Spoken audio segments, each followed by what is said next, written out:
Bonjour, aujourd'hui je vais vous montrer comment assembler des photos pour réaliser une vidéo timelapse. Dans la première vidéo, je vous ai montré comment configurer un boîtier Fuji pour réaliser ce timelapse. Si vous n'avez pas vu la vidéo, je vous renvoie vers cette vidéo. Peut-être qu'entre temps, j'aurai fait des vidéos sur comment configurer un boîtier Sony, comment configurer un boîtier Canon ou je ne sais pour réaliser un timelapse. Ici, on va uniquement se concentrer sur l'assemblage. Donc ici, moi je vais estimer que la plupart des gens doivent avoir Lightroom ou Photoshop, donc on va utiliser ces logiciels-là. Je vais vous montrer que ce couple-là peut même être utilisé pour réaliser un timelapse. En description, je vais vous donner plein de solutions complémentaires que vous pouvez utiliser selon que vous êtes sous Windows ou sous Mac. Sachez que pour le timelapse, le logiciel de référence, c'est LR Timelapse, c'est un truc qui est ultra complet, qui va vous permettre de gérer tous les problèmes qui peuvent exister pour le timelapse, y compris évidemment le flickering, c'est vraiment un des problèmes qu'on a le plus. Et donc c'est LR Timelapse qu'il vous faut si vraiment vous voulez faire du timelapse sérieusement. Mais ici, pour mon premier timelapse, j'estime qu'on va utiliser Photoshop. Donc de manière classique, vous allez venir décharger vos photos dans Lightroom, c'est exactement ce que j'ai fait ici. Vous pouvez déjà avoir un aperçu du timelapse, vous prenez tout simplement la première photo et vous laissez votre curseur suivant, la flèche suivante sur votre clavier appuyé et en fait vous allez voir défiler les photos et ça va vous donner un peu un aperçu de finalement de la vidéo que vous pouvez avoir après coup. Donc ici on peut voir que mes glaçons fondent, alors c'est un peu plus ralenti que ce que ça va donner réellement au final, mais ça donne déjà un petit aperçu que vous pouvez faire là juste en ouvrant Lightroom. Rien qu'en ayant importé les photos, vous avez déjà un petit aperçu de ce que pourra donner ensuite votre timelapse. Donc dans Lightroom, on ne va pas faire grand-chose en définitive. On peut traiter sommairement les fichiers. Moi, je vais vous conseiller de vous mettre plutôt au milieu de la séquence. Donc ici, moi, je prends mon petit curseur, je le mets au milieu. Vous pouvez voir ici, je prends une photo un peu au hasard et je vais venir faire un petit traitement de cette photo. Donc ici, en l'occurrence, j'ai un peu bleui la photo avec la balance des blancs. Alors ça dépend comment vous l'avez shooté, si vous avez bleui directement la balance des blancs dans l'appareil photo ou non. Mais ici sur des glaçons, j'aime bien des tons un peu bleus. Donc je peux rajouter, vous voyez, j'ai rajouté un peu de contraste parce que je trouve que le contraste, c'est la vie. J'ai récupéré un peu les hautes lumières parce qu'il peut y avoir certaines zones un peu cramées. J'ai rajouté un peu de texture parce que j'aime bien, vous voyez, toute cette texture ici qui se forme sur le glaçon. Je trouve que c'est joli, donc je mets un tout petit peu de texture. Voilà, plus 9 ou plus 10. Voilà, vous pouvez faire votre développement, c'est pas tellement l'objet de la vidéo, tel que vous le feriez d'habitude à la maison. Vous pouvez mettre un peu de vignettage si vous aimez ça. Moi ici, de mémoire, j'ai mis un filtre radial au milieu, vous voyez, qui englobe surtout toute la partie glaçon.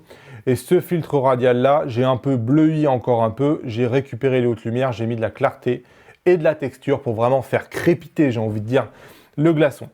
Ensuite, une fois que vous avez traité une seule photo, c'est classique, vous faites clic droit, paramètres de développement, copier les paramètres, je sélectionne tous et je copie. Ensuite, je fais pomme A ou CTRL A, ça me permet de sélectionner absolument toutes les photos de ma séquence. Je fais clic droit n'importe où, paramètres de développement, coller les paramètres. Et automatiquement, votre développement a été appliqué sur tout le timelapse. Alors évidemment, ici, on est dans le cadre d'un premier timelapse. On fait comme ça parce que ça simplifie le problème. Avec des logiciels tels que Airlight Timelapse, vous allez pouvoir prendre ce qu'on appelle des keyframes, des images clés. Et en fait, par exemple, vous définissez 3 images clés. Vous faites un traitement pour la première image, un traitement pour la deuxième, un traitement pour la troisième. Et automatiquement, le logiciel va venir lisser le traitement de façon à ce que le traitement puisse s'appliquer au style d'image que vous avez au moment de cette séquence-là. Donc, ça donne quelque chose qui est encore plus fluide. Mais ici, dans le cadre du premier timelapse, c'est largement suffisant et ça va vous permettre déjà de faire un premier aperçu. Donc, l'étape suivante, ça va être d'exporter vos JPG dans un dossier.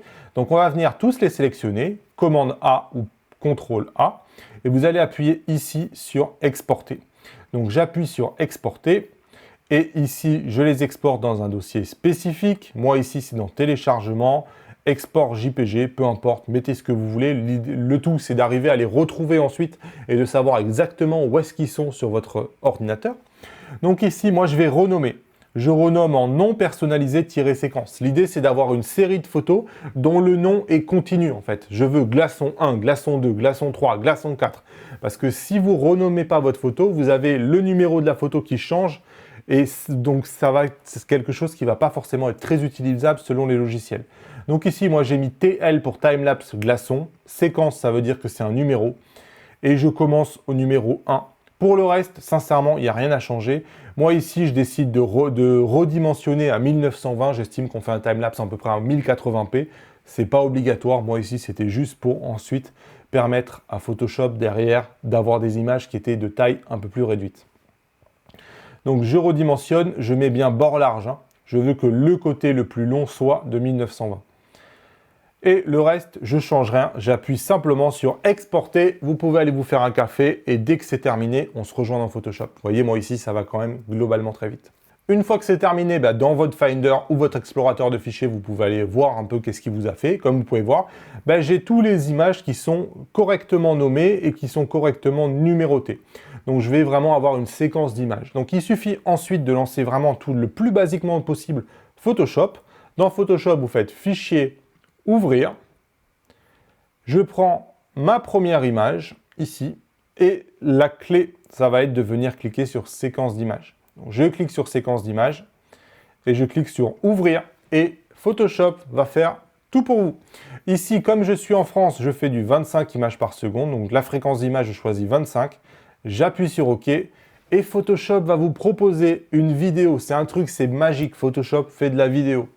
Donc si vous n'avez pas la partie montage qui est ici sur le bas, vous allez dans Fenêtre et vous allez cliquer Montage ici. Vérifiez qu'il est coché, ça va vous permettre notamment d'avoir cette vue-là. Donc cette vue-là, si j'appuie sur Espace, comme dans tout logiciel de montage, j'ai la prévisualisation de la vidéo qui a été rendue en définitive. Comme vous pouvez voir, j'ai mes glaçons qui sont en train de fondre. J'ai transformé Photoshop en logiciel de montage. C'est pour ça que c'est des logiciels qui valent cher. Ils font beaucoup de choses. Ensuite, pour avoir mon fichier vidéo, parce que le but c'est quand même à la fin d'avoir un fichier vidéo, je vais faire Fichier, Exportation, Rendu vidéo. Je clique sur Rendu vidéo, j'ai cette fenêtre-là qui apparaît. Donc, vous sélectionnez un dossier ici, vous sélectionnez un nom de vidéo, et ensuite, il n'y a pas grand-chose à toucher. Hein. Moi, je reste en H264. Je reste en taille standard. Ici, je choisis du 1080p. Fréquence d'image, je l'ai choisi lorsque j'ai ouvert 25 images par seconde et je clique sur Rendu. Et le fait de cliquer sur Rendu, vous avez automatiquement le rendu de la vidéo et sa sauvegarde qui est générée. Et donc, au final, quand il a terminé l'export, donc probablement, peut-être, ça dépend des ordinateurs, dans 5, 10, 20 minutes, vous avez ce fichier vidéo qui a été créé. Et donc, c'est un fichier vidéo que vous pouvez maintenant partager avec vos proches sur les réseaux sociaux, bref, en faire ce que vous voulez.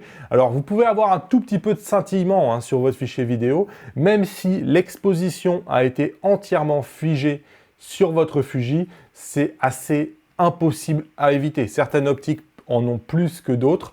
En tout cas, voilà, sachez que vous ne pouvez rien faire. Avec des logiciels plus performants dédiés au timelapse tels que LR Timelapse, vous avez la possibilité justement de gérer ces scintillements. Mais vous, pour votre premier timelapse, soyez fiers d'avoir réussi votre premier timelapse de A à Z.